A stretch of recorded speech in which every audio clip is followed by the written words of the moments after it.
सावधान, इस चैनल की कहानियां सुनने से आपको कहानी की लत और रातों की नींद उड़ने का खतरा है।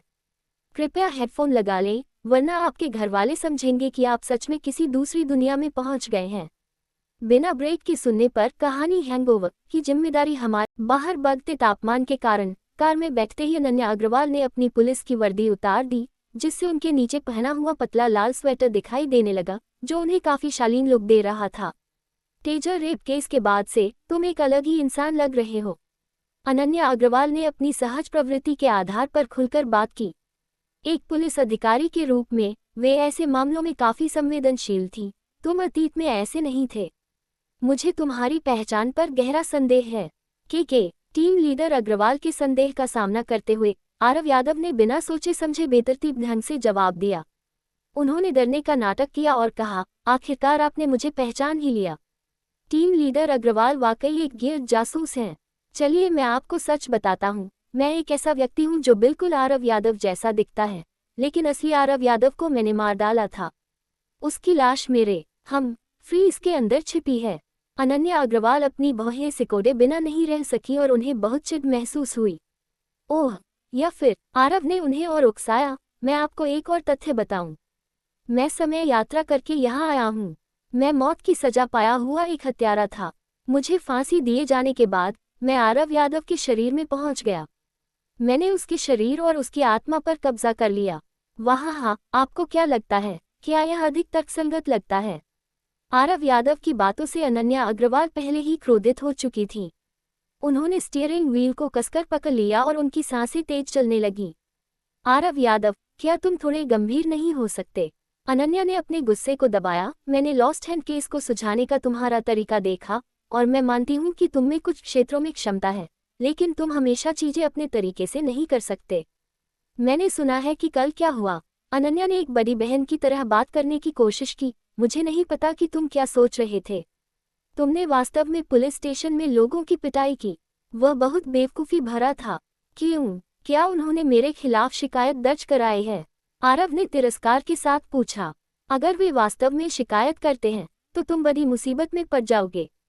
अनन्या ने गुस्से में कहा, आरव यादव, मेरी सलाह सुनो, अपने मन की करना बंद करो। एक पुलिसकर्मी के रूप में तुम्हें कानूनों को लागू करना चाहिए। तुम हिंसा को रोकने के लिए हिंसा का उपयोग कैसे कर सकते हो? तुम्हें वास्तव में अपने गुस्से पर नियंत्रण रखना चाहिए। क्रीक धप। अनन्या अग्रवाल आरव यादव को व्याख्यान देने में इतनी मशगूल थी कि अचानक कार के सामने एक आदमी आ गया। चौंककर अनन्या ने जोर से ब्रेक मारा, लेकिन वह आदमी फिर भी कार के बम्पर से टकराया और उछलकर दूर जा गिरा। आह! अनन्या का चेहरा सफेद पड़ गया। उन्होंने पहले कभी किसी को टक्कर नहीं मारी थी।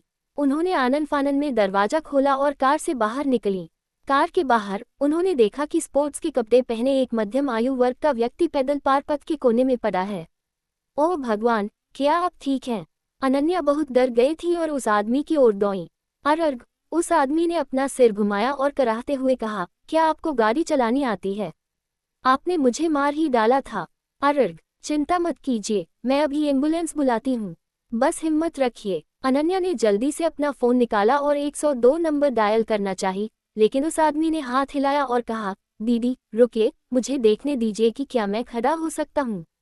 उसने सड़क के किनारे का सहारा लिया और लखड़ाते हुए खड़ा हुआ। हालांकि जैसे ही अनन्या उसे सहारा देने गई, वह फिर से सड़क के किनारे गिरकर बैठ गया। अर्ग! उसने अपनी निचली कमर की मालिश की और अनन्या को देखकर दांत पीसते हुए कहा, दीदी, मैं बता सकता हूँ कि आप एक भली महिला हैं। चूंकि मुझे आज कुछ जरूरी काम निपटाने हैं, इसलिए मैं यही कहूँगा कि आज मेरी किस्मत ही खराब थी। आप मुझे बस कुछ पैसे दे दीजिए और मैं खुद डॉक्टर के पास चला जाऊँगा।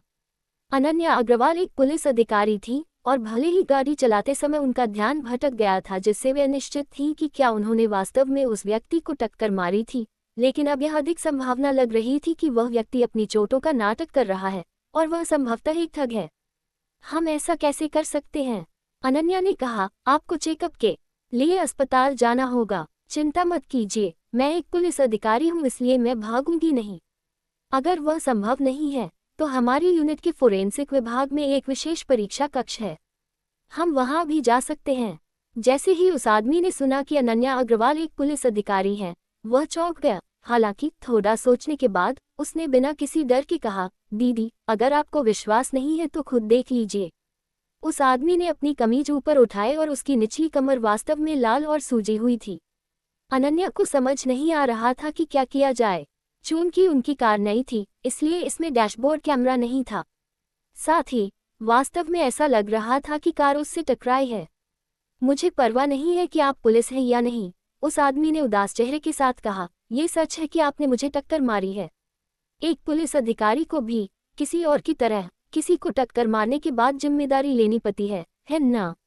मैं यह आपके भले के लिए कह रहा हूँ। आप मुझे कुछ पैसे दे दीजिए और मैं खुद डॉक्टर के पास चला जाऊंगा, या फिर आप एम्बुलेंस बुला सकती हैं और मुझे अस्पताल ले जा सकती हैं। लेकिन मैं आपको पहले ही चेतावनी दे दूं, आपकी कार पर अभी तक लाइसेंस प्लेट नहीं है, इसलिए आपका बीमा अमान्य है। अगर मैं अस्पताल जाता हूं, तो आप जानती हैं कि आपको कितना खर्च करना पड़ेगा। अनन्या ने आसपास के इलाके पर नजर डाली। ये दिल्ली शहर का नया जिला था और सड़क का बुनियादी ढांचा अभी भी अधूरा था। हालांकि जंक्शन पर एक निगरानी कैमरा लगा हुआ था, लेकिन इस बात की कोई गारंटी नहीं थी कि वह चालू है। इसके अलावा वह आदमी वास्तव में उनकी कार पर गिरा था, इसलिए निगरानी फुटेज के साथ भी वे शायद ये साबित न कर पाए कि वह उन्हें ठगने की कोशिश कर रहा था। हालांकि अनन्या मूर्ख नहीं थी। वह आदमी पेशेवर लग रहा था और यह स्पष्ट था कि वह उन्हें ठगने की कोशिश कर रहा था, लेकिन अनन्या के पास कोई रास्ता नहीं था। दीदी, मुझे केवल 2000 रुपये चाहिए और आपको कोई जिम्मेदारी नहीं लेनी होगी। उस आदमी के चेहरे पर अब कोई दर्द नहीं था, बल्कि वह गंभीर दिख रहा था। अगर हम अस्पताल गए तो अकेले एमआरआई में ही बहुत पैसा खर्च हो जाएगा। क्या होगा अगर मुझे उच्च रक्तचाप और हृदय रोग भी हुआ तो? खैर, अनन्या ने गुस्से में अपनी मुट्ठी भींच ली। हालांकि वह जानती थी कि वह एक घृणित अनुभवी ठग है, फिर भी वह असहाय महसूस कर रही थी। उस समय पैसेंजर सीट पर बैठा आरव यादव बहुत शांत था। रेडियो चालू करने से पहले उसने अनन्या अग्रवाल की कार का इंजन बंद करने में मदद की थी। वह सीट पर लेटे रहे और मजे से सामने हो रहे ड्रामे को देखते रहे। आरव इस तरह के धंधे से अच्छी तरह वाकिफ थे। जिस पल उस आदमी को टक्कर लगी थी, वे जान गए थे कि उनका पाला एक ठग से पड़ा है। नई कार, कोई लाइसेंस प्लेट नहीं, कोई डैशबोर्ड कैमरा नहीं, आसपास कोई निगरानी कैमरा नहीं और एक चौड़ी सड़क। ठग के लिए हमला करने के लिए ये सबसे सही जगह थी। साथ ही ये दोपहर का समय था। खेल के कपड़ों में कोई व्यक्ति इस उजाड़ इलाके में क्या कर रहा था? कब्रिस्तान में जॉगिंग करने जा रहा था। आरव ने सोचा था कि Ananya Agarwal crime case investigation unit की टीम लीडर होने के नाते उस ठग जैसे लोगों को संभाल लेंगी। हालांकि अनन्या को ठग की बात मानने पर मजबूर होना पड़ा और यहाँ तक कि उन्होंने पैसे निकालने के लिए अपना बटुआ भी हाथ में ले लिया। आरव यादव ने आह भरी और मन ही मन सोचा, मेरी प्रिय टीम लीडर अनन्या, मैं अब आपकी सलाह नहीं मान सकता। आज मैं आपको दिखाऊंगा कि हिंसा को रोकने के लिए हिंसा का उपयोग कैसे किया जाता है। हालांकि आरव यादव इस बात से अच्छी तरह वाकिफ था कि वह जालसाज क्या करने की कोशिश कर रहा था। मुआवजे के नाम पर ठगी, लेकिन उसने खुद कभी ऐसा नहीं किया था। सड़कों पर रहने वाले लोगों की नज़र में मुआवजे के नाम पर ठगी को निचले स्तर की जबरन वसूली माना जाता था और इसे हिकारत की नज़र से देखा जाता था। यहाँ तक कि कुछ मामूली अपराधी भी इसकी परवाह नहीं करते थे। आमतौर पर जो लोग इस तरह की ठगी करते थे, उनका एक समूह होता था, लेकिन वास्तव में उनका साथ देने वाला कोई नहीं होता था। वे अक्सर जगहें बदलते रहते थे और जो कुछ भी हाथ लगता उसे लेकर भाग जाते थे, लेकिन किसी एक इलाके में बहुत देर तक रुकने की हिम्मत नहीं करते थे। हालांकि वे लोग स्पष्ट रूप से कुशल थे। अनन्या अग्रवाल का उदाहरण लें तो जालसाज ने इसे बहुत वास्तविक बना दिया था कि उसे टक्कर लगी है। जो कोई भी इसे देखता, उसे विश्वास हो जाता कि कार ने वास्तव में उसे टक्कर मारी है। लेकिन वह आदमी कुछ ज्यादा ही कोशिश कर रहा था। उसका शरीर बहुत हिंसक तरीके से टकराया था, लेकिन उसे कोई चोट नहीं आई थी। उसकी पीठ पर लगा घाव अनन्या अग्रवाल की कार से नहीं, बल्कि खुद को चोट पहुंचाने से हुआ था। उसने अपने ही समूह से खुद को पिटवाया था। वे लोग पैसे के लिए कुछ भी कर सकते थे। वे जिस हद तक जा सकते थे, वह लगभग विकृत था। भले ही वर्तमान आरव यादव एक पुलिस अधिकारी था, लेकिन वह अपने पिछले जीवन में एक गैंगस्टर रह चुका था। इस तरह की चीज देखकर वह खुद को फिर से सड़कों पर वापस महसूस करने लगा। रही सही कसर तब पूरी हो गई जब उसने देखा कि वसूली अनन्या अग्रवाल से की जा रही थी। आरव यादव ने अनन्या अग्रवाल की कार में कोई धातु का लॉक या डंडा ढूंढने की कोशिश की, लेकिन कार खाली थी। वह केवल अपनी मुठ्ठियां भींच सका और कार से बाहर निकल गया। दोपहर के 12:10 बज रहे थे और वह स्थान काफी सुनसान था। इक्का दुक्का कारों के अलावा वहां कोई देखने वाला नहीं था। आरव यादव ने चारों ओर देखा और जल्दी ही पाया कि सड़क के दूसरी तरफ साइकिल लेन में एक मोटरसाइकिल खड़ी थी। मोटरसाइकिल पर एक मोटा और एक पतला आदमी बैठा था, जो जालसाज पर बारीकी से नजर रख रहे थे। कहने की जरूरत नहीं थी कि वे दोनों निश्चित रूप से जालसाज के साथी थे। क्या तुम थोड़े कम पैसे नहीं मांग सकते? कुछ बातचीत के बाद अनन्या अग्रवाल ने हार मान ली थी और सौदेबाजी शुरू कर दी थी। आखिर तुम्हें हुआ क्या है? हमें एक दूसरे के साथ ईमानदार होना चाहिए। अगर तुमने हद पार की तो मैं तुम्हें पुलिस स्टेशन ले जाऊंगी। दीदी, मुझे जितनी जरूरत होगी मैं उतना बेशर्म बनूंगा, आप जो चाहे कर सकती हैं। उस समय स्पोर्ट्स आउटफिट वाले आदमी ने अपने असली रंग दिखा दिए थे और निडर होकर बोला, लेकिन मैं आपको अभी बता दूं, मुझे सच में दिल की बीमारी है। अगर आप मुझे पुलिस स्टेशन ले गई तो मुझे दिल का दौरा पड़ सकता है और मैं आपके दरवाजे के सामने ही मर सकता हूँ। जैसे ही स्पोर्ट्स आउटफिट वाले आदमी ने अनन्या अग्रवाल को बुरी तरह धमकाया, उसने अपना सिर उठाया और अचानक एक आदमी को कार से बाहर निकलते देखा, जो आक्रामक तरीके से उसकी ओर बढ़ रहा था। जालसाज को अंदाजा नहीं था कि कार में कोई आदमी भी है। वह सोचने लगा, अगर कार में कोई और था तो वह पहले बाहर क्यों नहीं निकला? दुर्भाग्य से उस बेचारे जालसाज के पास ये समझने का समय नहीं था कि क्या हो रहा है। जिस क्षण आरव यादव उसके सामने आया, उसकी किस्मत का फैसला पत्थर की लकीर बन चुका था। आरव यादव ने कुछ नहीं कहा और अपने बाएं हाथ से अनन्या अग्रवाल को एक तरफ धकेल दिया और अपने दाएं हाथ से जालसाज के चेहरे पर एक करारा तमाचा जड़ दिया। चटाक! थप्पड़ की आवाज इतनी साफ और तेज थी कि पूरी सड़क पर गूंज गई। आह! स्पोर्ट्स आउटफिट वाले आदमी ने सदमे में चिल्लाते हुए कहा, तुम लोगों को कैसे मार सकते हो? चटाक! दूसरा थप्पड़ तुरंत पीछे आया। भले ही स्पोर्ट्स आउटफिट वाले आदमी ने अपने हाथ से उसे रोकने की कोशिश की, फिर भी वह एक तरफ लखा गया और उसके मुंह के कोने से खून बहने लगा। ऐया! स्पोर्ट्स आउटफिट वाला आदमी इस हमले से भ्रमित हो गया था। जैसे ही उसने पलटवार करने की कोशिश की, आरव यादव ने उसका कॉलर पकड़ लिया। चटाक! तीसरा थप्पड़ और भी जोरदार था, जिसने स्पोर्ट्स आउटफिट वाले आदमी को जमीन पर गिरा दिया। उसके मुंह से 4-5 दांत बाहर निकल आए। आरव यादव, तुम क्राइम केस इन्वेस्टिगेशन यूनिट की टीम लीडरों में से एक होने के बावजूद अनन्या अग्रवाल आरव यादव के इस क्रूर व्यवहार से सहम गई थी। वह तेजी से आगे बढ़ी और आरव यादव को रोकने के लिए उसे पकड़ लिया। जालसाज के दोनों साथियों ने स्थिति को बिगड़ते देखा और दहाड़ते हुए उसकी ओर दौड़े। आरव यादव ने अनन्या अग्रवाल को इशारा किया और शांति से पूछा, टीम लीडर अग्रवाल, क्या आप आज हथकड़ी लाई हैं? अनन्या अग्रवाल हैरान रह गई और उसने जल्दी से जवाब दिया, नहीं, आज मैं पुलिस कार लेकर नहीं आई थी। इसका क्या? आरव यादव ने उंगली से बंदूक का इशारा करते हुए पूछा कि क्या वह अपनी बंदूक लाए है। अनन्या अग्रवाल ने और भी जोर से अपना सिर हिलाया और बताया कि यह यात्रा किसी जांच के लिए नहीं थी, मैं बंदूक क्यों लाऊंगी?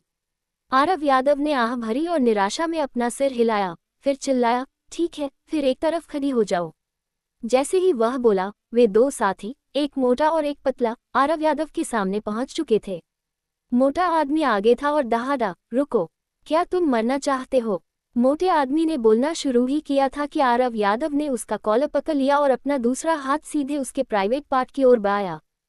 फिर थोड़े से बल के साथ उसने उस भारी भरकम आदमी को सीधे हवा में उठा लिया। उस उछाल के मोमेंटम का उपयोग करते हुए आरव यादव मुड़ा और मोटे आदमी को एक तरफ फेंक दिया। सड़क के किनारे लोहे की कुछ रेलिंग थी और एक तेज आवाज के साथ मोटे आदमी की पीठ उस रेलिंग से टकराए। तुरंत ही वह आदमी मुंह के बल जमीन पर गिर पड़ा और उसके गिरते ही धूल उड़ने लगी। आह! बाकी बचे पतले आदमी ने अपना हाथ उठाकर आरव यादव को मारना चाहा था, लेकिन आरव यादव को इतना हिंसक देखकर उसकी हिलने की हिम्मत नहीं हुई। वह नहीं हिला, लेकिन आरव यादव को परवाह नहीं थी। उसने अपने दोनों हाथों से उस आदमी की छाती पकड़ी, फिर उसे सीधे हवा में पलट दिया और सड़क के कूड़ेदानों की ओर दे मारा। कूड़ेदान इतना बल सहन नहीं कर सके और गेंदबाजी की पिनों की तरह एक तरफ गिर गए। पतला आदमी उस बल से कुछ बार लुका और फिर आरव यादव के पैरों के पास बेदम हो गया। कुछ ही सेकंडों के भीतर तीनों जालसाजों को ठिकाने लगा दिया गया था। उनमें से हर कोई जमीन पर पड़ा दर्द से कराह रहा था और छटपटा रहा था। आरव यादव ने नीचे देखा और पाया कि कुछ दांत खोने के बावजूद स्पोर्ट्स आउटफिट वाले आदमी ने फिर से खड़े होने की कोशिश की थी। आरव यादव आगे बढ़ा और उस आदमी को उसकी शर्ट से ऊपर उठाया और एक झटके के साथ उसे टेलीफोन के खंभे की ओर फेंक दिया। किसी घायल जानवर की तरह चीखते हुए वह आदमी जमीन पर बिल्कुल शांत पड़ गया। आह! इस बार अनन्या अग्रवाल सच में डर गई थी। वह आरव यादव को रोकने के लिए आगे बढ़ी, लेकिन आरव यादव ने बस उसकी ओर हाथ हिलाया, फिर शिष्टाचार का नाटक करते हुए उसे सलाम किया। रिपोर्टिंग सर, 3 अपराधियों को काबू कर लिया गया है। मैं यहाँ उच्चाधिकारियों को रिपोर्ट करने आया हूँ, कृपया उन्हें पकड़ें और मामला बंद करें। ओह! अनन्या अग्रवाल का दिमाग उलझन में था और उसने अंग्रेजी में पूछा, व्हाट? क्या आपको नहीं दिखता कि ये सब हत्या के संदिग्ध हैं? आरव यादव ने बनावटी सख्ती के साथ चिल्लाकर कहा, फिर तीनों जालसाजों को एक साथ समूह में कर दिया और उनके हाथ पीठ के पीछे बांध दिए। अब मेरी बात सुनो, तुम लोगों को हत्या और अपराध स्थल से भागने के आरोप में गिरफ्तार किया गया है। आरव यादव ने अपना पुलिस बैज निकाला और उन तीनों पर चिल्लाया, तुम्हारे पास चुप रहने का अधिकार है, तुम जो कुछ भी कहोगे उसे। आरव यादव ने अपना सिर उठाया और अनन्या अग्रवाल से पूछा, उसे फिर से क्या हो सकता है? अनन्या अग्रवाल अभी भी स्तब्ध थी और जवाब देने में असमर्थ थी। जो भी हो, आरव यादव ने मोटे आदमी के सिर के पीछे एक थप्पड़ मारा। ओह, सही कहा, मैं तुम्हारे अपराधों में और इजाफा कर दूंगा। पुलिस अधिकारियों से झूठ बोलना, तुम ऐसा कैसे कर सकते हो? कम से कम कुछ कानूनी ज्ञान तो रखो। पुलिस अधिकारियों से झूठ बोलने पर कम से कम 3 साल की जेल होती है। मुवाहाहा, अब चुपचाप हमारे साथ पुलिस स्टेशन चलो। मुख्यालय को रिपोर्ट कर रहा हूँ। आरव यादव ने अपना टूटा हुआ फोन पकड़ा और तीनों जालसाजों के साथ खेलने लगा। तीनों संदिग्धों को पकड़ लिया गया है, कृपया सहायता भेजें। हाँ, प्रक्रिया के दौरान तीनों संदिग्धों ने हिंसक प्रतिरोध किया और पुलिस अधिकारी पर हमला किया। वे दुर्भावनापूर्ण थे और उन्होंने वरिष्ठ अधिकारी और मुझे गंभीर चोटें पहुंचाई हैं। हाँ, आप एक एम्बुलेंस भी भेज सकते हैं। आरव यादव की बातें बहुत नाटकीय थीं और जालसाजों को उन पर विश्वास नहीं हुआ। हालांकि जब उन्होंने आरव यादव का पुलिस बैज और वह वर्दी देखी जो अनन्या अग्रवाल ने कार से निकाली थी, तो वे अब इस जोड़ी की पहचान पर संदेह नहीं कर सके। अधिकारी जी, वह मोटा आदमी जो जालसाजों का सरगना लग रहा था, उदास चेहरे के साथ आरव यादव से बोला, आप ही हम पर हमला कर रहे थे। हमने देखा है, हमने किसी पुलिस अधिकारी पर हमला नहीं किया। चटाक, कोई स्पष्टीकरण दिए बिना आरव यादव ने मोटे आदमी के सिर के पीछे दे मारा और वह आदमी दर्द से कराह उठा। अपनी बकवास बंद करो, आरव यादव चिल्लाया, तुम पहले ही हमारे वरिष्ठ अधिकारी और मुझे आंतरिक चोटें पहुंचा चुके हो। मैं तुम्हें बता दूं, हमारे वरिष्ठ अधिकारी को उच्च रक्तचाप और हृदय रोग के अलावा मधुमेह भी है और वे कभी भी बेहोश हो सकती हैं। बेहतर होगा कि तुम अपनी सांसें बचाकर रखो और तब तक इंतजार करो जब तक हम अस्पताल जाकर पहले एमआरआई न करवा लें। तुम्हारी हिम्मत कैसे हुई पुलिस पर हमला करने की? पुलिस पर हमला, पुलिस पर हमला, हर बार पुलिस पर हमला कहते हुए आरव यादव ने उसे एक थप्पड़ जड़ा। हालांकि उसने ज्यादा ताकत का इस्तेमाल नहीं किया, फिर भी मोटे आदमी का चेहरा लाल हो गया। बड़े भाई, आप इतने अनुचित नहीं हो सकते हैं ना? उस आदमी ने दांत पीसते हुए कहा, हमने सच में किसी पर हमला नहीं किया। यह आप ही थे जिसने हम जैसे निर्दोष और अच्छे नागरिकों पर हमला किया। धूम! आरव यादव ने उसे दोबारा थप्पड़ नहीं मारा, बल्कि मोटे आदमी को लात मारकर जमीन पर गिरा दिया और इसके बाद लगातार 10 या उससे ज्यादा लातें मारी, जब तक कि उस आदमी ने अपनी जान की भीख नहीं मांगी और आरव यादव फिर से रुक गया। आरव यादव की क्रूरता देखकर पतले आदमी और स्पोर्ट्स गियर वाले आदमी ने अपना सिर झुका लिया और देखने की हिम्मत नहीं की। मुझे लगता है कि तुम सब असाध्य रूप से जिद्दी हो। आरव यादव उकड़ू बैठा और मोटे आदमी से बोला, मुझे तुम्हारे लिए वर्तमान स्थिति का विश्लेषण करने दो। ध्यान से सुनो, हमारे वरिष्ठ अधिकारी और मैं एक हत्यारे के पीछे थे जो भाग गया है और तुम तीनों यहाँ प्रकट हुए और हमें अपराधी को गिरफ्तार करने से रोका। उसके बाद तुमने हम दोनों पर हमला किया और घायल कर दिया। आरव यादव ने मोटे आदमी के सिर के पीछे हाथ फेरा और वह आदमी डर से कांप उठा। क्यों न तुम ही मुझे बताओ कि क्या हुआ, क्योंकि तुम कानून को इतनी अच्छी तरह समझते हो। चलो अभी इस संभावना के बारे में बात नहीं करते कि तुम एक हत्यारे के साथी हो। सबसे पहले, क्या तुम सरकारी काम में बाधा डालने और पुलिस अधिकारियों पर हमला करने के परिणामों को सहने में सक्षम हो? बेशक, तुम अपील करने के लिए एक वकील ढूंढ सकते हो और यदि तुम सफल रहे तो तुम्हें जेल जाने की जरूरत नहीं होगी, लेकिन अगर हमारे वरिष्ठ अधिकारी को अभी दिल का दौरा पड़ता है तो तसक, ये सिर्फ एक पुलिस अधिकारी पर हमले जैसा साधारण मामला नहीं रह जाएगा। आरव यादव को सुनने के बाद तीनों जालसाज दंग रह गए। उन्हें आखिरकार समझ में आया कि किसी को मूर्ख कैसे बनाया जाता है। वे तीनों जालसाज सिर्फ मामूली पृष्ठभूमि वाले बदमाश थे और प्रभावशाली स्थानीय माफियाओं से अलग थे। एक बार अपने से ज्यादा अनुचित व्यक्ति का सामना होने पर उनके पास कोई वास्तविक क्षमता नहीं बची थी। सूजे हुए चेहरे वाले मोटे आदमी ने आखिरकार अपना लहजा बदला और आरव यादव से विनती करने लगा, बड़े भाई, हमसे गलती हो गई, कृपया दया करें और हमें इस बार छोड़ दें, हम दोबारा ऐसा नहीं करेंगे। ये सुनकर आरव यादव ने अपना सिर घुमाया और अनन्या अग्रवाल पर एक नज़र डाली, जो पहले से ही अवाक थी। अनन्या अग्रवाल ने सोचा था कि आरव यादव मामले को रफा दफा करने के लिए सहमत हो जाएगा, हालांकि उसे उम्मीद नहीं थी कि आरव यादव अपना हाथ उठाएगा और मोटे आदमी को एक और थप्पड़ जड़ेगा। ये थप्पड़ पिछले वाले की तुलना में बहुत तेज था और वह आदमी लगभग बेहोश हो गया। अनन्या अग्रवाल चौंक गई और उसने उसे रोकने की कोशिश की, लेकिन आरव यादव ने परवाह नहीं की। उसने मोटे आदमी और स्पोर्ट्स गियर वाले आदमी को एक एक हाथ से पकड़ा और वरना के सामने खींच लाया और चिल्लाया, खत्म, तुम्हारी बकवास खत्म हुई। आरव यादव ने बम्पर की ओर इशारा किया, ये देख रहे हो, तुमने वरिष्ठ अधिकारी की कार को नुकसान पहुंचाया है। यह नई कार है, हम इसे कैसे सुलझाएंगे? स्पोर्ट्स गियर वाले आदमी की आंखें फटी की फटी रह गईं और उसने जल्दी से सफाई दी, बड़े भाई, ये खराब नहीं हुई है, देखिए इस पर एक खरोंच तक नहीं है। हालांकि उसने कार से टकराने के बारे में झूठ बोला था, लेकिन पेंट बिल्कुल भी नहीं उतरा था और एक खरोंच तक नहीं आई थी। सत्यानाश हो तुम्हारा। आरव यादव ने अपना पैर उठाया और स्पोर्ट्स गियर वाले आदमी को लात मारी। उसने अपने दाएं हाथ से मोटे आदमी के बाल पकड़े और उसका सिर बम्पर पर दबा दिया। तुम्हारी आंखों में कुछ खराबी है, तुम्हें इतनी बड़ी खरोंच नहीं दिख रही? क्या तुम भुगतान करने से मना कर रहे हो? नहीं नहीं नहीं, मोटा आदमी कांप उठा और चिल्लाया, बड़े भाई, मैं भुगतान करूंगा। आरव यादव ने आखिरकार उसका सिर छोड़ दिया। जहां तक अनन्या अग्रवाल की बात थी, वह पहले ही शब्दों के लिए लाचार थी। उसे अभी भी समझ नहीं आया था कि आरव यादव ने जालसाजों को ही ठगने में कैसे कामयाबी हासिल की। पहिए घूमे और सफेद वरना एक बार फिर राजमार्ग पर थी। आरव यादव ने अनन्या अग्रवाल को जालसाजों से मिले 2000 रुपये थमा दिए। जैसे को तैसा 2000 रुपये ठीक वही राशि थी जो जालसाजों ने मांगी थी। न केवल जालसाजों को कोई पैसा मिला था, बल्कि बदले में उन्होंने 2000 रुपये खो दिए थे। हालांकि अनन्या अग्रवाल इस तरह के पैसे कभी नहीं लेती। उसने जोर जोर से अपना सिर हिलाया और इसे लेने से इनकार कर दिया। ठीक है, आरव यादव जानता था कि वह कभी पैसे नहीं लेगी, इसलिए उसने उन्हें अपनी जेब में रख लिया।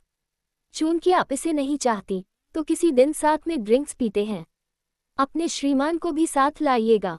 अनन्या अग्रवाल ने पहले तो अपना सिर हिलाया, लेकिन कुछ ही देर बाद फिर से सिर हिला दिया। वह एक शब्द भी नहीं बोल पा रही थी। उसका दिमाग घूम रहा था। एक तरफ वह आरव यादव के इस नृशंस व्यवहार को रोकने के लिए अडिग थी, लेकिन दूसरी तरफ उसके पास आरव यादव द्वारा हिंसा को रोकने के लिए हिंसा के उपयोग के परिणाम को खामोशी से स्वीकार करने के अलावा कोई विकल्प नहीं था। टीम लीडर अग्रवाल आरव यादव ने शायद अनन्या अग्रवाल के मन की बात भांप ली और उससे कहा, सच कहूं तो जैसे को तैसा ही सही खेल है। दरअसल हिंसा के पीछे हमेशा एक कारण होता है। चिंता मत कीजिए, मुझे पता है कि कब कितनी दूर जाना है और कब रुकना है। न्यू अनाज मंडी खानसर रोड पहुंचने के बाद आरव यादव बैंक गया और चेक अपने बैंक खाते में जमा कर दिया। लता साल्वी से मिले पैसे और जालसाजों से मिले पैसों के साथ आरव यादव की कुल संपत्ति 1 लाख से ऊपर हो गई थी। उसने उम्मीद नहीं की थी कि कुछ ही दिनों में उसे इतनी दौलत मिल जाएगी। इसे अच्छी किस्मत मानने के अलावा आरव यादव चमत्कारी प्रणाली के बारे में सोचने से खुद को नहीं रोक सका। क्या वे मौद्रिक लाभ मिरेकल सिस्टम से जुड़े हो सकते थे? जब वह अपनी नोटबुक में रिकॉर्ड देख रहा था, तो उसने एक आश्चर्यजनक खोज की। रात का खाना खाने के बाद आरव यादव बालकनी में बैठकर बियर पीते हुए कुछ सोच रहा था। उस रात चांद बहुत चमक रहा था। बालकनी की रेलिंग के बीच से उसे नीचे भारतीय फ्रूट कंपनी की फलों की दुकान दिखाई दे रही थी। उस वक्त भी दुकान पर रोशनी जल रही थी और हर्ष जोशी एक काले फ्रेम वाला चश्मा पहने बुजुर्ग व्यक्ति के साथ चाइनीज चेस खेल रहा था। खेलते समय दोनों आपस में गप्पे लड़ा रहे थे। सड़क के दूसरी ओर से कभी कभी कुत्तों के भौंकने की आवाजें आ रही थीं। अगर कोई ध्यान से सुनता तो उसे सुपरमार्केट के सामने वाले प्लाजा से बज रहे डांस म्यूजिक की आवाज भी सुनाई दे सकती थी। आरव यादव पीछे की ओर झुका और बियर का एक बड़ा घूंट भरा। वह काफी तनावमुक्त महसूस कर रहा था। जब से वह क्राइम केस इन्वेस्टिगेशन यूनिट का सदस्य बना था, उसे आराम का एक दिन भी नहीं मिला था। लॉस्ट हैंड केस में अपनी पूरी ऊर्जा लगाने के अलावा उसे मिरेकल सिस्टम द्वारा दी जाने वाली विभिन्न चुनौतियों और कारनामों से भी जूझना पड़ता था। उसका व्यस्त जीवन एक लगातार घूमने वाले पहिए की तरह था, जिसने उसे कभी चैन नहीं लेने दिया। आज आखिरकार उसे थोड़ा आराम मिला था। आराम कुर्सी पर आलस में पड़े हुए आरव यादव एक बार फिर मिरेकल सिस्टम के बारे में सोचने लगा। अपनी डायरी में लिखी जानकारी का उपयोग करते हुए उसे इस सिस्टम के बारे में नई समझ हासिल हुई। उसने महसूस किया कि जिस दिन लता साल्वी ने उसे 1000 रुपये दिए थे, सिस्टम ने उसे दुई जेंट दलदल और गदगदाहट हेक्साग्राम दिया था। वहीं आज अपनी पुरस्कार राशि मिलने से पहले सिस्टम ने उसे शून्य दुई हवा और दलदल हेक्साग्राम दिया था। दोनों ही हेक्साग्राम में दुई शब्द था। साथ ही उसे धुंधला सा याद आया कि जिस दिन उसने नव्या जोशी का अकाउंट हैक पकड़ा था और उससे 5000 रुपये ऐंठे थे, उस दिन भी सिस्टम के हेक्साग्राम में दुई शब्द था। आरव को लगा कि दुई शब्द का संबंध पैसे से है। अपने सिद्धांत की पुष्टि के लिए उसने इसे इंटरनेट पर खोजा। बगुआ शब्दावली के अनुसार दुई एक दलदल का प्रतिनिधित्व करता है। दलदल ऐसी कई जगहों पर होते हैं जहां हवा और पानी हो, और यह वास्तव में धन का संकेत था। क्या ऐसा हो सकता है कि जब भी सिस्टम दुई हेक्साग्राम दिखाए तो मुझे पैसे मिले? अगर ऐसा है तो क्या मैं इसी तरह आगे बढ़ते हुए बहुत अमीर नहीं बन जाऊंगा? आरव ने सोचा। लेकिन अगर मैं इसे ठीक से नहीं संभाल पाया तो क्या पैसे खोने का जोखिम भी हो सकता है? शायद लॉस्ट हैंड केस की आदतों के कारण आरव यादव अपने विचारों और सवालों को अपनी छोटी डायरी में लिख लेता था। उसे लगा कि अगर वह हेक्साग्राम का विश्लेषण भी उतनी ही सावधानी से करे जैसे वह किसी मामले की जांच करता है, तो शायद वह जल्द ही इन संकेतों की व्याख्या समझ जाएगा। हे जोशी, बुरा नहीं है। पहली मंजिल पर शतरंज खेल रहे बुजुर्ग अचानक चिल्लाए, तुम मुझे बार बार चेक क्यों दे रहे हो? क्या तुम्हारे पास कोई और बेहतर तरीका नहीं है क्या? एल्डो ही। हर्ष जोशी मुस्कुराते हुए बोला, आप मुझसे कहीं बेहतर खिलाड़ी हैं। अगर मैं आपको लगातार चेक नहीं दूंगा तो मैं तो हार ही जाऊंगा। यहाँ से दफा हो जाओ। हे, पर तुम्हारा तरीका सही है। एल्डो ने हंसी मजाक खत्म करने के बाद आह भरते हुए अपना सिर हिलाया। मैंने अपनी पत्नी से सुना कि तुमने अस्पताल में फिर से लॉटरी जीती है। हाँ, ये सब बस किस्मत थी। हाँ। हर्ष जोशी अभी भी खेल में अपनी अगली चाल के बारे में सावधानी से सोच रहा था और लापरवाही से बोला, शायद भगवान हमारे गरीब परिवार का ख्याल रख रहे थे। मैंने इतनी लंबी उम्र बिता दी, लेकिन मैंने कभी ऐसे अस्पताल के बारे में नहीं सुना जो लॉटरी निकालता हो। एल्डरलाल बहुत गंभीर थे। जोशी, बस थोड़ा सावधान रहो, कहीं फिर से किसी धोखेबाज से न मिल जाओ। मैंने सुना है कि तुम पहले ही 3 बार लॉटरी जीत चुके हो। क्या ये वाकई सिर्फ एक इत्तेफाक हो सकता है? इस बातचीत ने आरव यादव का ध्यान खींचा। उसने तुरंत अपनी सोच रोकी और अपना पूरा ध्यान उनकी बातों पर लगा दिया। अरे, आप ये क्या कह रहे हैं? हर्ष जोशी ने अपनी छाती ठोकते हुए कहा, मैं सालों से कारोबारी हूँ, मुझे कैसे पता नहीं चलेगा कि कोई मुझे ठग रहा है? वह एक मशहूर अस्पताल है। इसके अलावा मुझे वाकई में पैसे मिले हैं। 10-10 हजार के 2 सेट और एक 5000 का। वे पैसे सीधे मेरी पत्नी के अस्पताल की फीस में गए। ये फर्जी कैसे हो सकता है? अगर वाकई में कोई समस्या होती तो अस्पताल अब तक मेरी पत्नी को बाहर निकाल चुका होता। सच है। एल्डरलाल ने इसके बारे में सोचा और फिर आह भरी। लेकिन बस सावधान रहो, आजकल दुनिया में बहुत सारे बुरे लोग हैं। चेक। हाँ। हर्ष जोशी ने एक बच्चे की तरह ताली बजाई। चेकमेट। आज आखिरकार मैंने अपना बदला ले लिया। ही। 2 10,000 के, एक 5,000 का। आरव यादव ने इसके बारे में सोचा और अंत में उसे समझ आ गया कि इसका क्या मतलब था। जोशी को नव्या जोशी ने बेवकूफ़ बनाया था। आरव ने पहले सोचा था कि जब नव्या ने हर्ष जोशी को धोखा दिया था तो वह सिर्फ उसे दुकान से बाहर निकालने के लिए था, लेकिन वास्तव में उसने उसे इसलिए धोखा दिया था ताकि वह उसे वह पैसा दे सके जो उसने अकाउंट हैकिंग से कमाया था। वह लड़की वाकई जीनियस थी, लेकिन चूंकि उसे पहले 2 बार 10-10 हजार रुपये मिले थे और इस बार केवल 5,000 मिले थे, इसका मतलब था कि पिछली बार के 5,000 रुपये कम थे। आरव यादव जानता था कि वे 5,000 रुपये उसकी वजह से कम हुए थे, क्योंकि उसने वे पैसे अपने किराए के रूप में ले लिए थे। इतना सोचकर आरव यादव को थोड़ी बेचैनी महसूस हुई। भले ही नव्या जोशी के पैसे कमाने का तरीका नेक नहीं था, लेकिन वह ये सब अपनी बीमार मां को बचाने के लिए कर रही थी।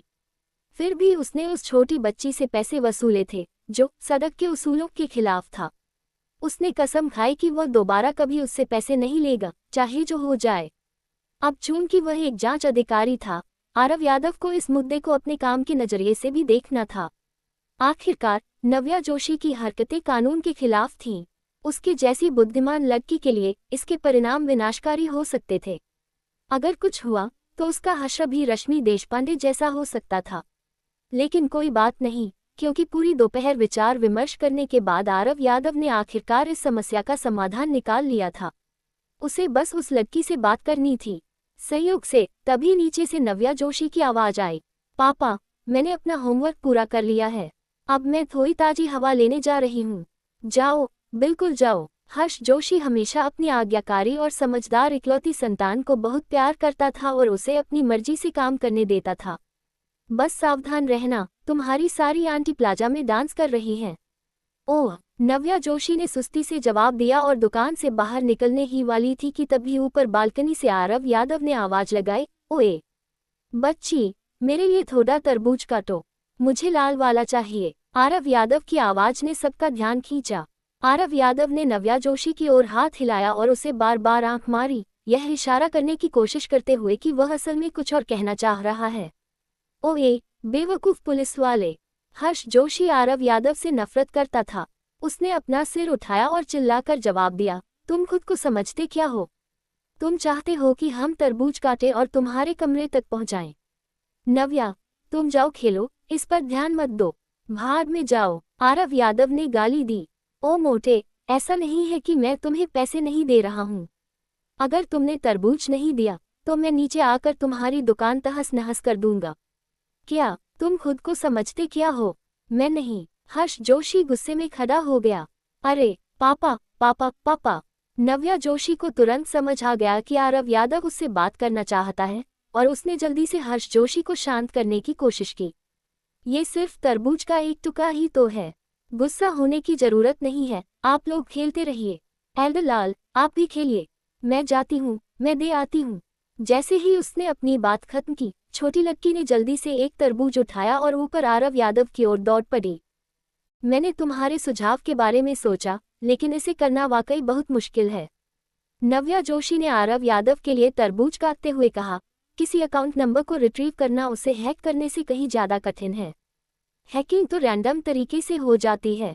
जब तक मुझे सिस्टम में कोई खामी मिलती है, मैं हमला कर सकती हूँ, लेकिन खोए हुए नंबर को ढूंढना बिल्कुल अलग बात है। आरव यादव ने नव्या जोशी को प्रस्ताव दिया था कि वह लोगों के अकाउंट हैक करना बंद कर दे और इसके बजाय उनके खोए हुए अकाउंट नंबर वापस दिलाने में मदद करना शुरू करे। इससे न केवल वह पैसे कमा पाएगी, बल्कि उसकी कमाई हैकिंग की तुलना में ज़्यादा सम्मानजनक होगी। तुम्हें बस अपने सोशल सर्कल में इसका प्रचार करना है, आरव यादव ने जोर देते हुए कहा। फिर तुम्हें ग्राहकों की कमी की चिंता नहीं करनी होगी। लोगों के खोए हुए अकाउंट नंबर वापस पाने में मदद करना काफ़ी सार्थक काम भी लगता है। ऑफिसर यादव, मैं आपको तकनीकी पहलुओं के बारे में बता रही हूँ।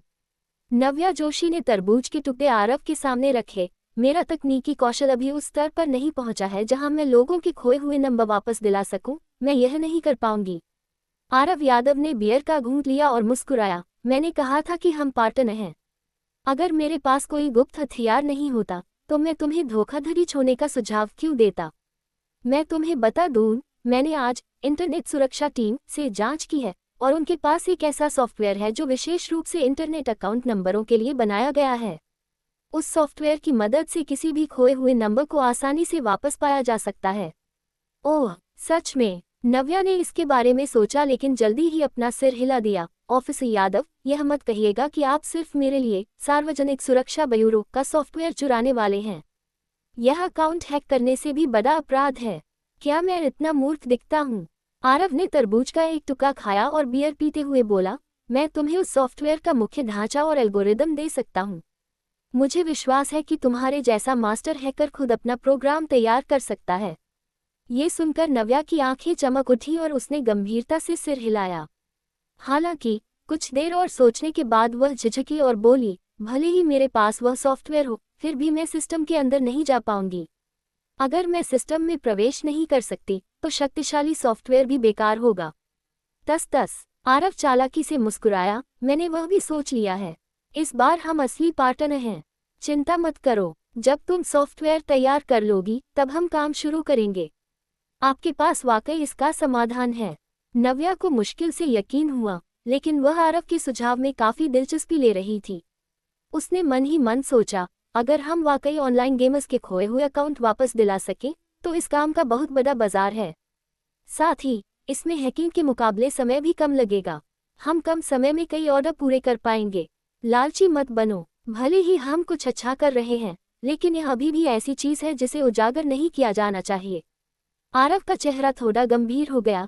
तुम्हें बस अपनी माँ के इलाज के लिए पर्याप्त पैसे कमाने हैं, समझे?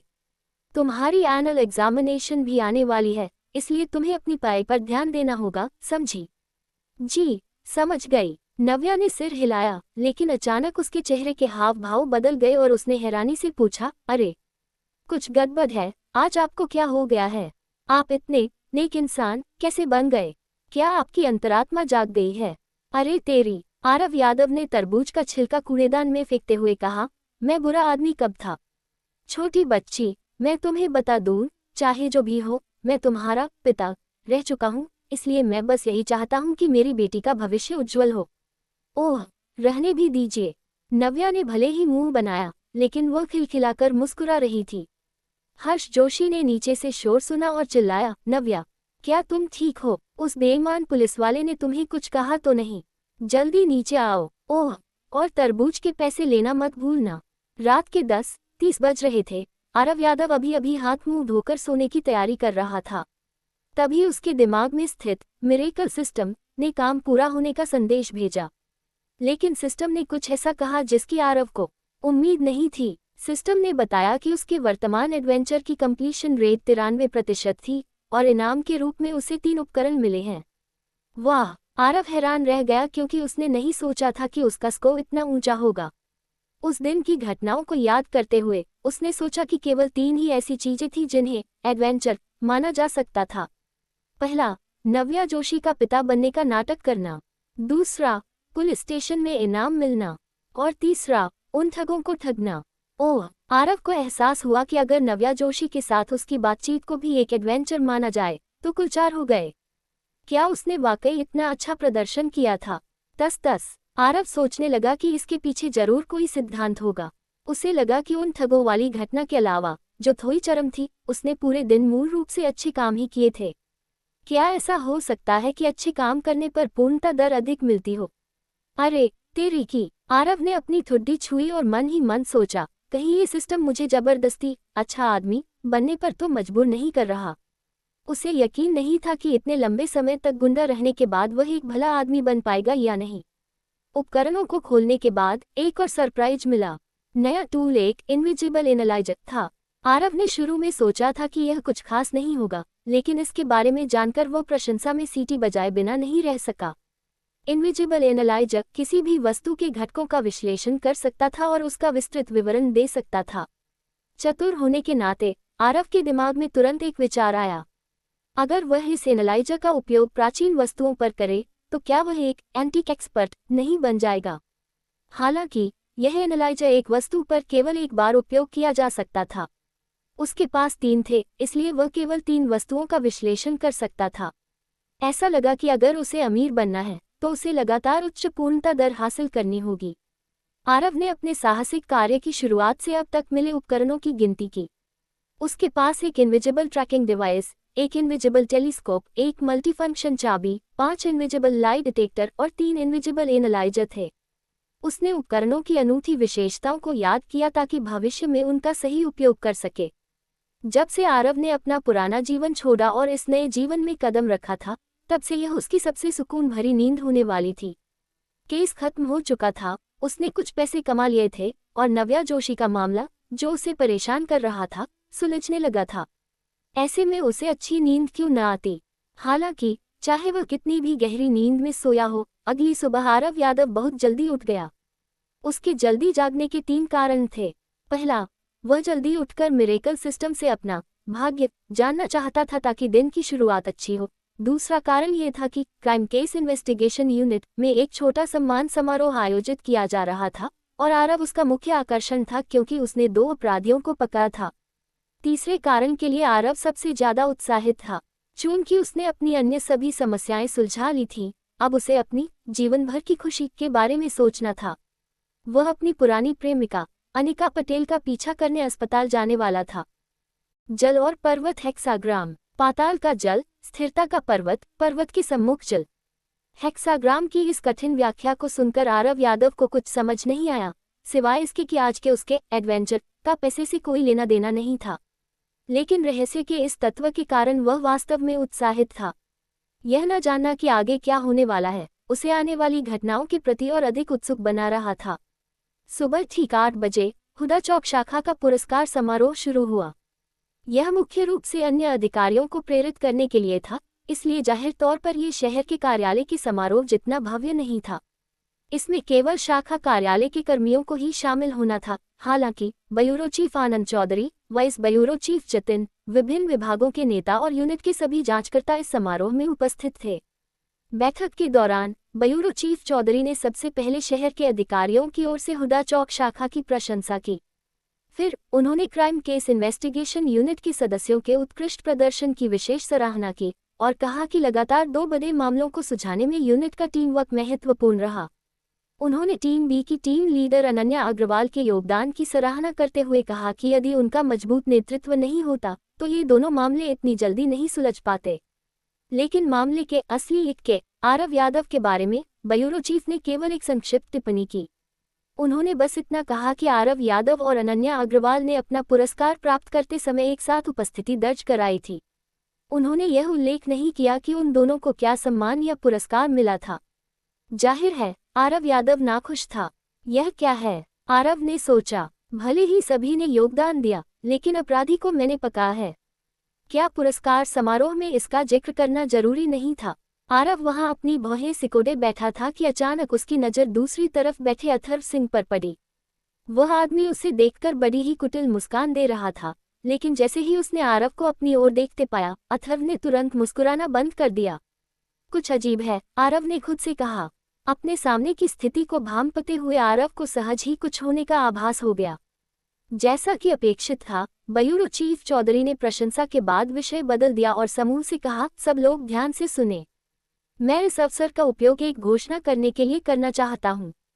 मैं कर्मियों में कुछ बदलावों का उल्लेख करना चाहूंगा। कैप्टन कबीर शेट्टी पिछले कुछ समय से अस्वस्थ महसूस कर रहे हैं, इसलिए उच्च अधिकारियों ने निर्णय लिया है कि फिलहाल Shri Atharva Singh crime case investigation unit के कैप्टन के रूप में कार्यभार संभालेंगे। चूंकि श्री आर्यन देसाई अभी भी अपनी चोटों से उबर रहे हैं, इसलिए उनका काम अस्थायी रूप से श्रीमती नंदिनी साहा संभालेंगी। टीम लीडर अनन्या अग्रवाल के उत्कृष्ट प्रदर्शन के कारण टीम बी की लीडर बने रहने के साथ साथ वह वाइस कैप्टन का पद भी संभालेंगी। इन 3 बदलावों को सुनकर जांचकर्ताओं के बीच थोड़ी हलचल मच गई। इसका मुख्य कारण ये था कि सबको कैप्टन कबीर का इस्तीफा बहुत अचानक लगा। अस्वस्थ, वह बुजुर्ग व्यक्ति तो बहुत स्वस्थ थे, वे अचानक बीमार कैसे हो सकते थे? साथ ही केवल अस्वस्थ होना इस्तीफे का कोई ठोस कारण नहीं था, है ना? साथियों, चर्चा को बढ़ते देख ब्यूरो चीफ चौधरी ने हाथ के इशारे से सबको चुप कराया। जैसा कि मैंने पहले ही कहा, ये बदलाव अस्थायी है, आधिकारिक नहीं। कैप्टन कबीर केवल अस्थायी छुट्टी ले रहे हैं। यदि वे जल्दी ठीक हो जाते हैं तो वे जल्द ही काम पर वापस आ सकते हैं। सही कहा। वाइस ब्यूरो चीफ जतिन एक अनुभवी नेता थी। उन्होंने वहीं से बात पकड़ी जहां ब्यूरो चीफ ने छोड़ी थी। हर कोई देख सकता है कि चांगहू, पेंगक्सिन और अनन्या अग्रवाल अनुभव और क्षमता के मामले में हमारी टीम के एक के कहे जा सकते हैं। मुझे विश्वास है कि ये तीनों अपनी नई भूमिकाओं में अच्छा प्रदर्शन करेंगे। उम्मीद है कि हर कोई पहले की तरह सहयोग करेगा और हमारी शाखा के लिए और अधिक सम्मान जीतेगा। जैसे ही उन्होंने अपनी बात खत्म की, उन्होंने ताली बजाना शुरू किया और बाकी सब भी उनके साथ जुट गए। इसके बाद अस्थायी कैप्टन के रूप में अथर्व सिंह ने अपने पद की शपथ ली और जाहिर तौर पर दिखावटी बातें कही कि वह कड़ी मेहनत करेंगे, काम के प्रति वफादार रहेंगे आदि। जो मूल रूप से एक पुरस्कार समारोह था, वह एक शपथ ग्रहण समारोह जैसा बन गया था। आरव यादव के लिए यह बहुत उबाऊ था। चाहे ब्यूरो चीफ द्वारा उसे नजरअंदाज किया जाना हो या कर्मियों में बदलाव, आरव को कोई परवाह नहीं थी। आरव ने मन ही मन सोचा, तुम लोग जो चाहो करो, मुझे पुरस्कार के पैसे पहले ही मिल चुके हैं। प्रशंसा मिले या न मिले, प्रोत्साहन मिले या न मिले, मैं अपने केस खुद सुलझाऊंगा, अपराधियों को पकड़ूंगा और अपने लिए और पैसे कमाऊंगा। जैसे ही नेता वहां से गए, जांचकर्ताओं के बीच फुसफुसाहट बढ़ गई। लोग एक दूसरे से पूछ रहे थे, कैप्टन कबीर को क्या हुआ? क्या वे बीमार पड़ गए? क्या इसीलिए हमने उन्हें कुछ दिनों से नहीं देखा? लेकिन पूछने के बावजूद किसी के पास कोई ठोस जवाब नहीं था। कोई नहीं जानता था कि कैप्टन कबीर शेट्टी के साथ वास्तव में क्या हुआ था। टीम बी के लोगों ने अनन्या अग्रवाल को घेर लिया और वाइस कैप्टन बनने की बधाई देते हुए उनसे पार्टी टिकट की मांग करने लगे। दूसरी ओर टीम ए के लोगों ने नंदिनी साहा को घेर लिया और यह जानने की कोशिश की कि उसने अधिकारियों को कितनी रिश्वत दी है। नंदिनी साहा उलझन में लग रही थी और बार बार स्पष्ट कर रही थी कि उसे कुछ नहीं पता। उसने न तो किसी को कोई उपहार दिया था और न ही किसी से पैरवी की थी। वहां मौजूद कई जांचकर्ता आरव यादव के लिए भी चिंतित थे। विवान गोयल उनमें से एक था। उसने आरव के कंधे पर हाथ रखा और धीमी आवाज में पूछा, भाई, तुम्हारा जानी दुश्मन अब कैप्टन बन गया है, तुम्हें सावधान रहना होगा।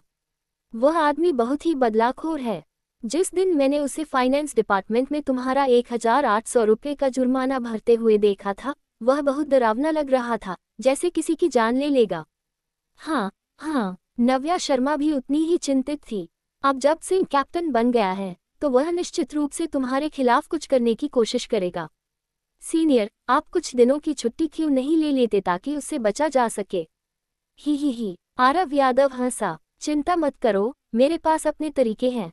अगर वह मुझे परेशान नहीं करेगा, तो मैं भी उससे परेशान नहीं करूंगा। लेकिन अगर उसने मेरे साथ कुछ करने की हिम्मत की, तो बस देखते जाओ कि मैं उसे कैसे सबक सिखाता हूँ।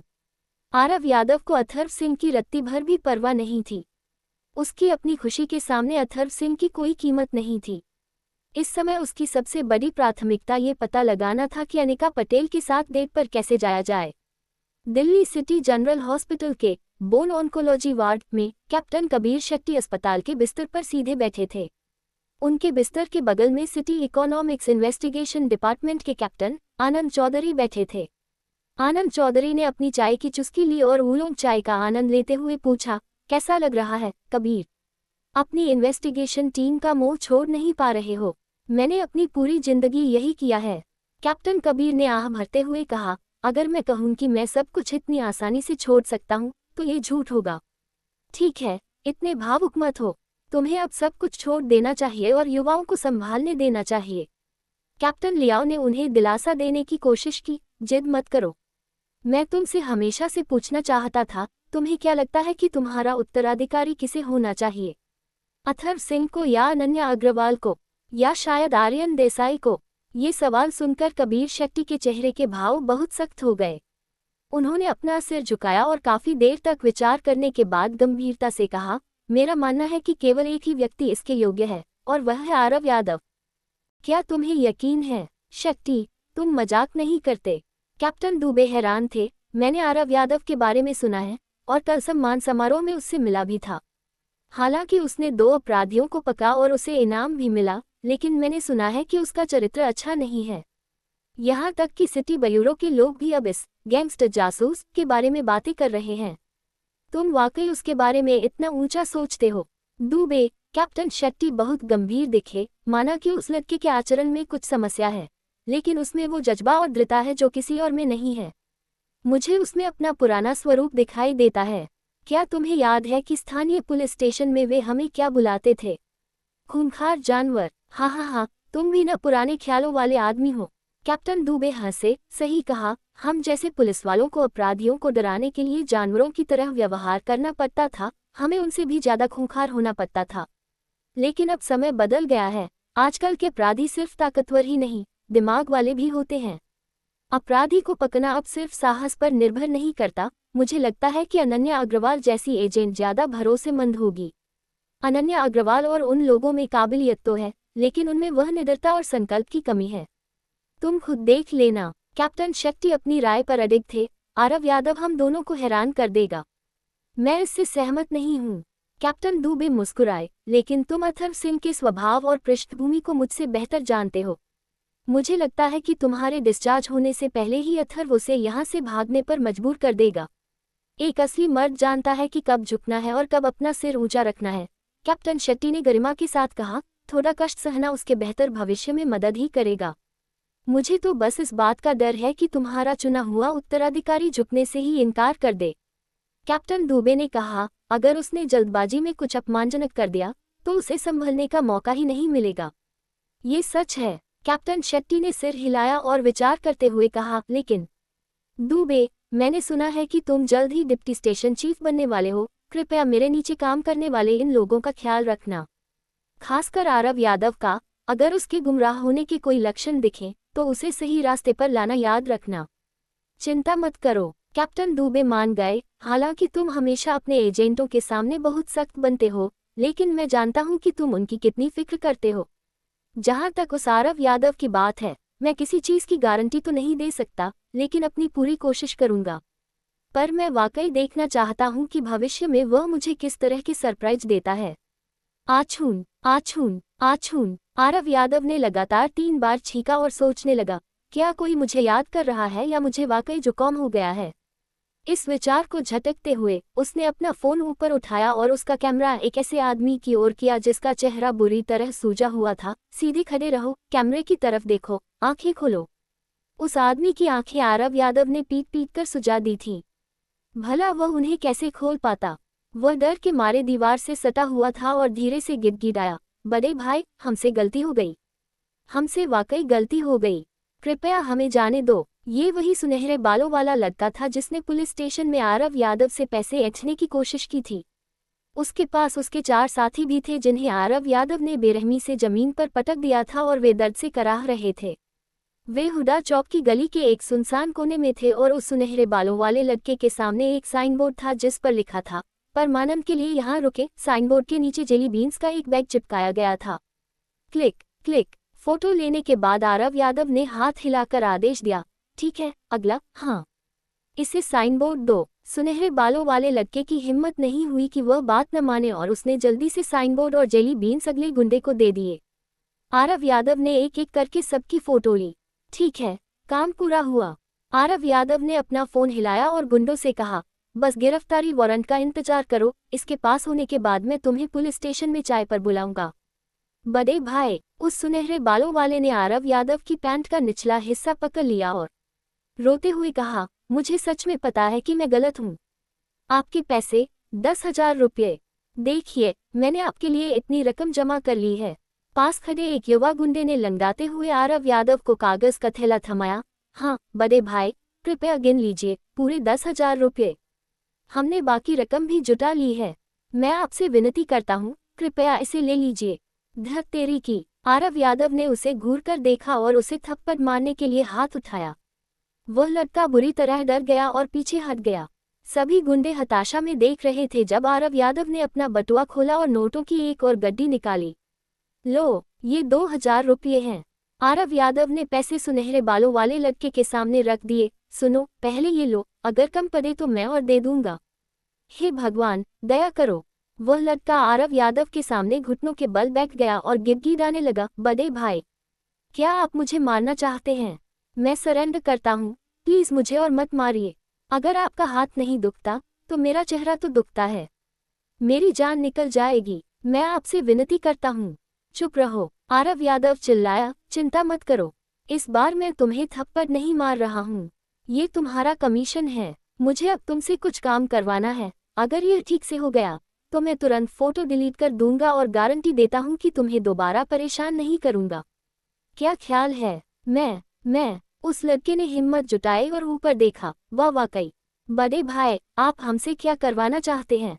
वाह हाँ हाँ। आरव यादव उन गुंडों पर हंसा और बोला, तैयार हो जाओ और मेरे साथ सिटी अस्पताल चलो।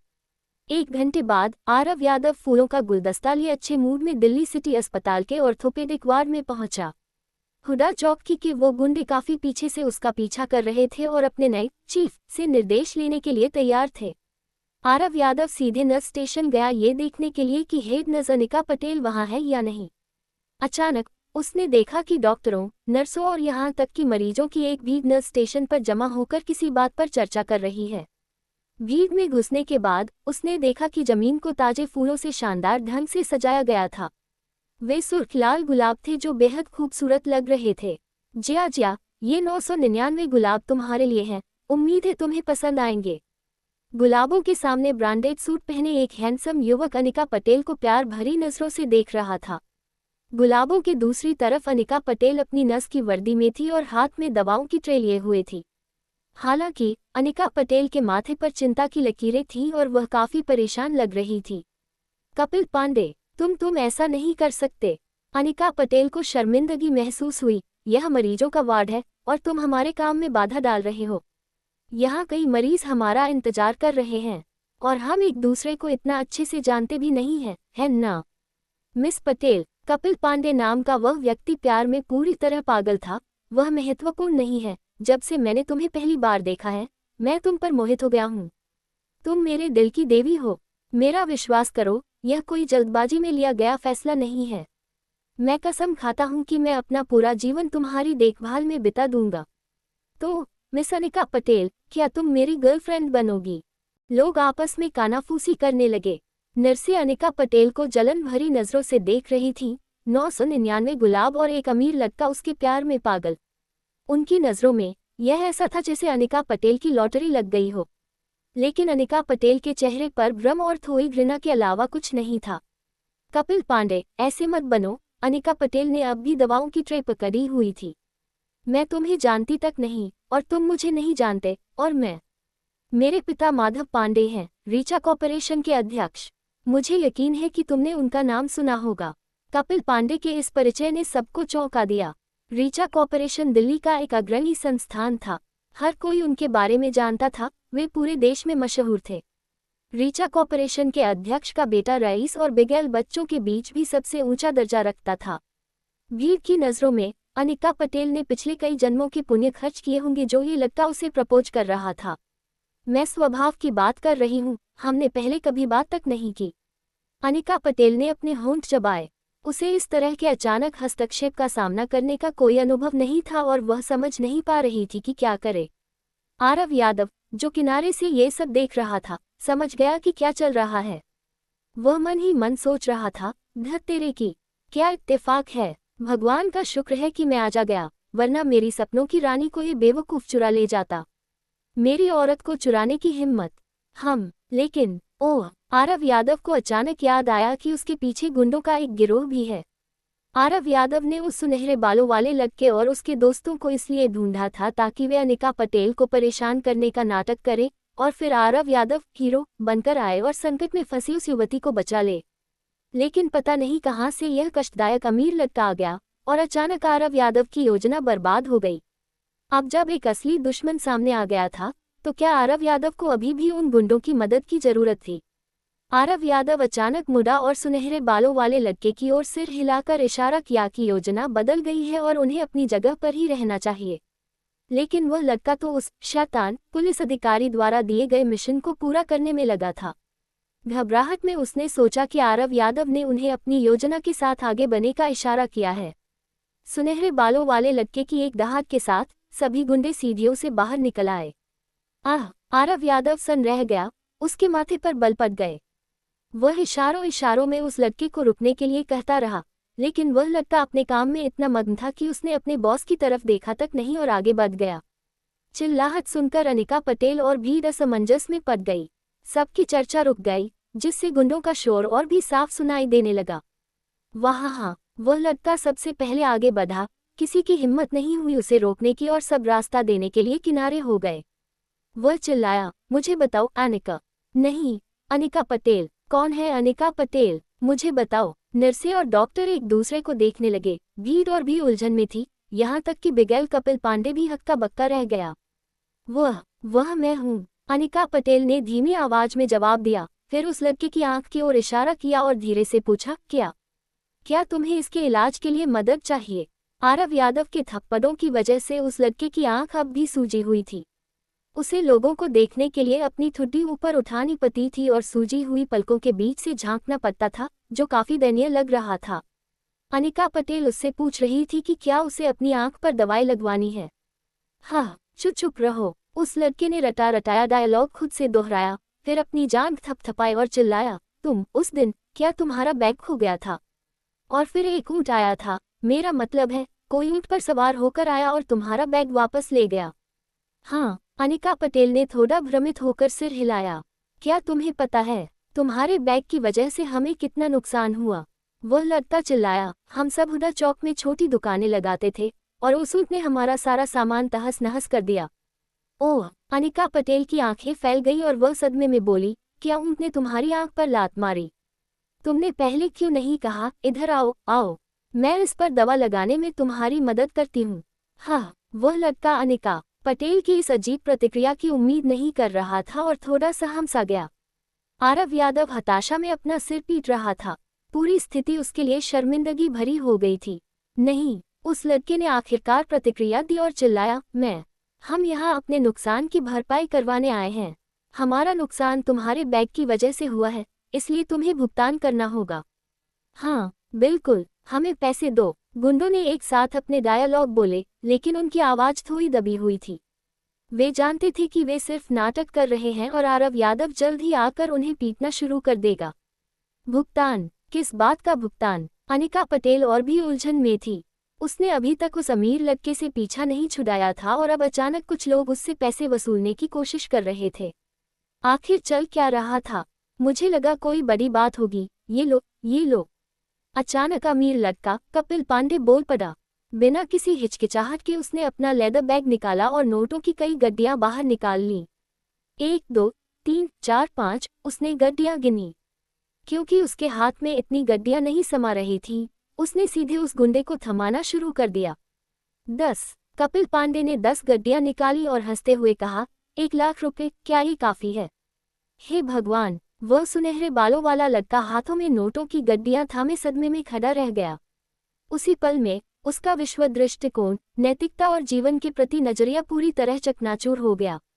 उसके साथी गुंडे तो और भी हैरान थे। वे बस टकटकी लगाए देखते रहे, कुछ बोल नहीं पाए। आयो मेरे भगवान! आरव यादव भीड़ के बीच अपने बाल नोच रहा था और मन ही मन उन बेवकूफ गुंडों को कोस रहा था। संकट में फंसी युवती वाली पूरी योजना मिट्टी में मिल गई थी। उसने युवती को बचाया तो नहीं, बल्कि इन लोगों ने उसे थाली में सजाकर उस अमीर लड़के को सौंप दिया। सत्यानाश! सब सत्यानाश हो गया। लेकिन जब ये ड्रामा चल रहा था, वह लड़का अपनी बाहों में नोटों का ढेर लिए भीड़ में गर्दन घुमा घुमाकर किसी को ढूंढने लगा। वह जाहिर तौर पर आरव यादव को ढूंढ रहा था, ये पूछने के लिए कि अब वह क्या करे, नाटक जारी रखे या पैसे लेकर रफू चक्कर हो जाए। हे भगवान, ये पूरे 1 लाख रुपये हैं। उसने सोचा, क्या हुआ, कम है। कपिल पांडे ने देखा कि वह लड़का ध्यान नहीं दे रहा है, तो उसने अपने हाथ उठाए। ठीक है, ये सब ले लो। जैसे ही उसने बोलना खत्म किया, उसने अपना लेदर बैग उल्टा कर दिया। नोटों की कुछ और गड्डियां उस लड़के की बाहों में गिर गईं और कुछ तो जमीन पर जा गिरीं। यह मेरा जेब खर्च था जो मैं साथ लाया था। कपिल पांडे ने हाथ छाड़े। अगर यह काफी नहीं है तो बताओ कितना चाहिए और अपना फोन नंबर दे दो, मैं तुम्हें पैसे ट्रांसफर कर दूंगा। अचानक उस सुनहरे बालों वाले लड़के के घुटने जवाब दे गए और उसके शरीर की ताकत खत्म हो गई। वह लड़का लगभग वहीं बेहोश होने ही वाला था। तुम ऐसा कैसे कर सकते हो? अनिका पटेल ने उस पैसे की ओर इशारा किया जो सुनहरे बालों वाले गुंडे ने पका हुआ था, और फिर उस अमीर लड़के की तरफ देखा। क्या तुम पागल हो? क्या तुम सब पागल हो? तुम्हें उन्हें पैसे देने की क्या जरूरत है? इसमें मेरी कोई गलती नहीं है। ऊँट? हाँ, तुम्हारा सामान ऊँट ने खराब किया है, तो उस ऊँट से हर्जाना मांगो। तुम मेरे पास क्यों आए? वह लड़का अवाक रह गया। अनिका पटेल की बातें उसे बहुत जानी पहचानी लग रही थीं। ऊँट? अमीर लड़के की आंखें चमक उठीं और उसने अनिका पटेल से वादा किया, कोई बात नहीं, 1 ऊँट को भूल जाओ, मैं तुम्हें पूरा चिड़ियाघर खरीद कर दे दूंगा। हे भगवान, मैं तो बेहोश होने वाली हूँ। आखिर चल क्या रहा है? आरव यादव जानता था कि अगर वह अब नहीं बोला तो स्थिति और भी खराब हो जाएगी। वह जल्दी से भीड़ को चीरते हुए आगे बढ़ा, हालांकि 2 कदम चलने के बाद ही वह रुक गया। वह सोच रहा था कि वह इस रायते को समेटना शुरू कहाँ से करे। वह यहाँ लड़की को पटाने आया था, लेकिन इस अमीर लड़के के अचानक आने से वह उसे कैसे लुभाएगा? साथ ही वह उस गुंडे और पैसों के मामले को कैसे सुलझाएगा? कितनी बड़ी मुसीबत है। नहीं, बिल्कुल नहीं। अनिका पटेल उस गुंडे पर दृढ़ता से चिल्लाई, मैं तुम्हें चेतावनी दे रही हूँ, ये पैसे वापस करो। मेरा इससे कोई लेना देना नहीं है। अगर मुआवजा चाहिए तो पुलिस के पास जाओ। अरे कोई बात नहीं, कपिल पांडे ने उसे सांत्वना दी, थोड़े से पैसों की क्या बात है, मैं तो पूरी गली का मुआवजा दे सकता हूँ, फिर इन टूटे फूटे सामानों की क्या औकात। ओह, क्या तुम चुप रह सकते हो? अनिका पटेल गुस्से में चिल्लाई, जल्दी अपने पैसे वापस लो, तुम उन्हें पैसे नहीं दे सकते। ये सुनकर उस सुनहरे बालों वाले लड़के ने पैसों को कसकर पकड़ लिया। वह उन्हें छोड़ने को तैयार नहीं था, लेकिन उसके चीफ ने कुछ नहीं कहा था और वह इस स्थिति के बीच फंस गया था। जैसे ही उसने सिर उठाया, उसकी नज़र आरव यादव पर पड़ी। उसने जल्दी से इशारों में पूछा कि इन पैसों का क्या करना है। आरव यादव जानता था कि वह अब चुपचाप खड़ा नहीं रह सकता। उसने जल्दी से आंख मारी और अपने होंठ सिकोड़कर उस लड़के को संकेत दिया। क्या तुम्हारे कहने का क्या मतलब है? वह गुंडा आरव यादव के इशारे को बिल्कुल नहीं समझ पाया और घबराहट में जोर से बोल पड़ा। आसपास के लोग मुड़े और आरव यादव की ओर देखने लगे। आरव यादव ने अपनी जीभ दांतों तले दबा ली और मन ही मन सोचा, क्या इसे ही मूर्ख साथी कहते हैं? आरव यादव को देखकर अनिका पटेल की आंखें चमक उठी और उसने उसकी ओर इशारा किया, अरे क्या तुम वही ऑफिसर नहीं हो? अरे क्या इत्तेफाक है। आरव यादव की पोल पूरी तरह खुल चुकी थी। भीड़ एक तरफ हट गई और सारा ध्यान उस पर आ गया। सत्यानाश, आरव यादव ने दांत पीसते हुए सोचा। उसका चेहरा सफेद पड़ गया था। अनिका पटेल को लगा जैसे उसे अपना रक्षक मिल गया हो। उसने गुंडे को आरव यादव की ओर दिखाते हुए कहा, यही पुलिस ऑफिसर था जिसने ऊँट चलाया था। अगर तुम्हें कोई समस्या है तो इससे बात करो। सुनहरे बालों वाले लड़के को अब समझ आया कि शायद उसने भेद खोल दिया है। आरव यादव के हाथों दोबारा पिटने के ख्याल से ही वह कांप गया। अगर उसने अपने चीफ की योजना बिगाड़ दी तो उसे सजा जरूर मिलेगी। अमीर लड़के ने मुड़कर आरव यादव को देखा। वह काफी परेशान महसूस कर रहा था। क्या मैंने गलत दिन चुन लिया है? ये सब लोग कहाँ से आ गए? मम्मा, आरव यादव ने अनिका पटेल को देखा, फिर अमीर आदमी को और फिर उस गुंडे को। काफी देर तक मम्मा करने के बाद आखिरकार उसने कुछ काम की बात कही, नमस्ते सबको, मैं यहाँ डॉक्टर से मिलने आया हूँ। उस लड़के के हाथ से नोटों की कुछ गड्डियाँ फर्श पर गिर गईं और दूसरे गुंडे उन्हें उठाने के लिए जल्दी से घुटनों के बल बैठ गए। अनिका पटेल फटी आंखों से देख रही थी और उसे समझ नहीं आ रहा था कि बात को आगे कैसे बढ़ाए। खैर, आरव यादव ने अपना सिर खुजलाया। उसने अब भी फूलों का गुलदस्ता पकड़ा हुआ था। ये गुलदस्ता फर्श पर पड़े 999 गुलाबों के सामने कुछ भी नहीं था। मिस अनिका पटेल, नमस्ते। असल में बात यह है कि जब आरव हकला रहा था, उसका दिमाग तेजी से चल रहा था। आखिरकार उसकी नज़र कपिल पांडे पर टिकी और उसे एक बचकाना विचार आया। लेकिन स्थिति को देखते हुए आरव यादव को परवाह नहीं थी कि यह बचकाना है या नहीं, पोल खुलने से तो कुछ भी बेहतर था। इस विचार के साथ वह उस गुंडे की ओर झपटा और गुलदस्ते से उसके सिर पर वार किया। जैसे ही फूलों की पंखुड़ियां बिखरी, आरव चिल्लाया, तुम छोटे बदमाश हो, अब भी मुझे धोखा देना चाहते हो। तुम्हें लगता है कि मैं यह नहीं बता सकता कि तुम सब मिले हुए हो? क्या? वह लड़का दंग रह गया और अपनी सूजी हुई आंखों से मासूमियत से आरव यादव को देखने लगा। आपका क्या मतलब है? मेरे मतलब से क्या लेना देना? क्या तुम पिटना चाहते हो? आरव यादव ने फिर से उसे फूलों से मारा और उसके कान में फुसफुसाया, पैसे लो और भागो। यह मत सोचो कि मैं बता नहीं सकता। आरव मुड़ा और उस अमीर लड़के की ओर इशारा किया, तुम सब मिलकर मिस अनिका पटेल को ठगने की कोशिश कर रहे हो। अमीर बाप की औलाद, नाटक बंद करो। क्या? अनिका पटेल हैरान रह गई। तुम कौन हो? तुम क्या बकवास कर रहे हो? कपिल पांडे पूरी तरह उलझन में था। मैं कौन हूँ? आरव यादव ने अपना पुलिस बैच निकाला और चिल्लाया, मैं एक पुलिस ऑफिसर हूँ। आरव यादव के चिल्लाने के बाद आखिरकार उस गुंडे ने रिएक्ट किया। उसने दूसरे गुंडों को इशारा किया और पैसे लेकर वहां से भाग निकला। भागो मत, रुको। आरव यादव ने तब तक पीछा करने का नाटक किया जब तक कि गुंडे गायब नहीं हो गए। क्या? कपिल पांडे वास्तव में उलझन में था और उसने अपनी भौहें सिकोड़ी। क्या उन्होंने तुमसे मुआवजा नहीं मांगा था? वाह! आरव यादव ठहाका मारकर हंसा, तुम अभी भी नाटक जारी रखना चाहते हो? क्या तुम्हें लगता है कि हम सब मूर्ख हैं? वे गुंडे तुम्हारे द्वारा नाटक करने के लिए किराए पर लिए गए थे। तुम किसे बेवकूफ़ बनाने की कोशिश कर रहे हो? आरव अनिका पटेल की ओर मुड़ा। मिस अनिका पटेल, कृपया इनके झांसे में न आएं। वे गुंडे इसके बाद उसे पैसे वापस कर देंगे, इसलिए जाहिर है कि इसे उनके पीछे जाने की जरूरत नहीं है। ओह, अनिका पटेल को लगा कि उसे बात समझ आ गई है और उसने कपिल पांडे की ओर बिल्कुल अलग नजरिए से देखा। ये सच नहीं है। कपिल पांडे को स्थिति थोड़ी थोड़ी समझ आने लगी थी, लेकिन वह अभी भी यह नहीं समझ पा रहा था कि वह अचानक एक ठग कैसे बन गया। नहीं, नहीं, नहीं, गलत, सब गलत है। कपिल पांडे ने जल्दी से हाथ हिलाते हुए इनकार किया। मिस अनिका पटेल, कृपया इसकी बकवास न सुने, मैं उन्हें जानता तक नहीं।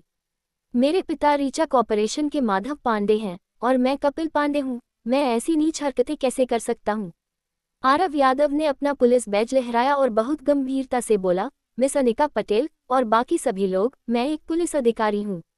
मैं आप सबको बता दूं कि हाल ही में ऐसे कई मामले सामने आए हैं जहां लोग अमीर घर का लड़का होने का नाटक करते हैं। पीड़ितों को अक्सर पैसों के लिए और कभी कभी शारीरिक रूप से भी प्रताड़ित किया जाता है। ये बहुत दयनीय है। कृपया सभी सावधान रहें, ठगों से बचें। ओह, आरव यादव की बातों पर भीड़ ने सिर हिलाना शुरू कर दिया।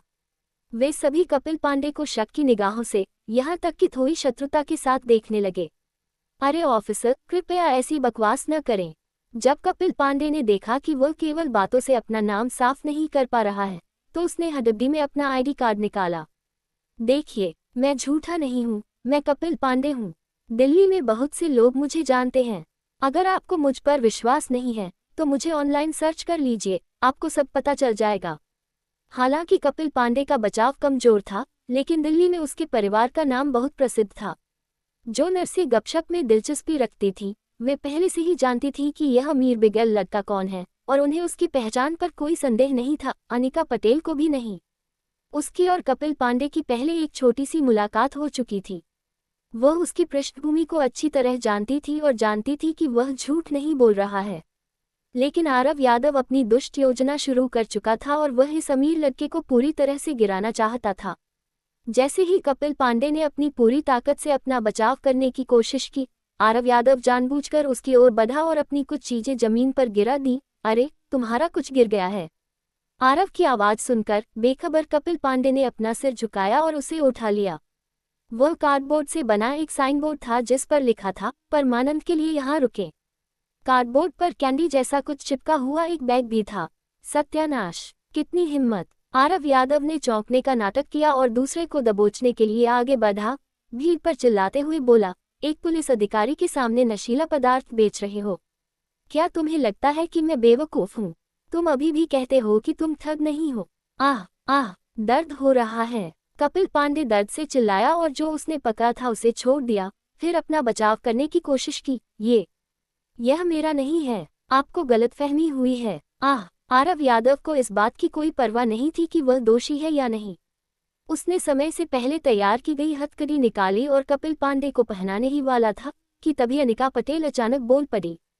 और ऑफिसर, हालांकि अनिका पटेल अभी भी हो रही घटनाओं से चकरा रही थी, फिर भी उस दयालु नर्स ने अमीर लड़के की मदद करने की कोशिश की। नशीला पदार्थ बेचने का ठग होने से कोई लेना देना नहीं है ना? आरव यादव ने उसकी बात पर विचार किया और महसूस किया कि उसे अपने शब्दों के चुनाव में अधिक सावधान रहना चाहिए था। अरे, एक सुंदर युवा नर्स नीचे झुकी और उसने कैंडी उठा ली। ये नशीला पदार्थ स्किटल्स जैसा क्यों दिख रहा है? क्योंकि यह स्किटल्स ही है, आरव यादव ने मन ही मन सोचा। ऑफिसर, नर्स ने अपना सिर हिलाया। कौन सा ड्रग डीलर सड़क पर साइन बोर्ड लेकर खड़ा होगा? ये साफ तौर पर एक मजाक था। हाँ, कपिल पांडे जल्दी से सहमत हुआ। ऑफिसर, ये वास्तव में मैं नहीं था। शायद कोई बच्चा मेरे साथ शरारत कर रहा था। आरव यादव जानता था कि फंसाने की यह तरकीब बहुत बचकानी थी। अमीर लड़के को लाइमलाइट चुराने से रोकने के अलावा वह उसका कुछ नहीं बिगाड़ सकता था। आरव ने आखिरकार उसे छोड़ दिया और अपनी हथकड़ी वापस रख ली। कपिल पांडे ने अपनी कोहनी पकड़ी और दर्द से दांत पीसते हुए खुद को बंधन से मुक्त कराया। कपिल पांडे, अनिका पटेल बहुत ईमानदारी से बोली, क्या तुम कृपया ये सब बंद करोगे? मैं तुम्हारी गर्लफ्रेंड नहीं बनूंगी।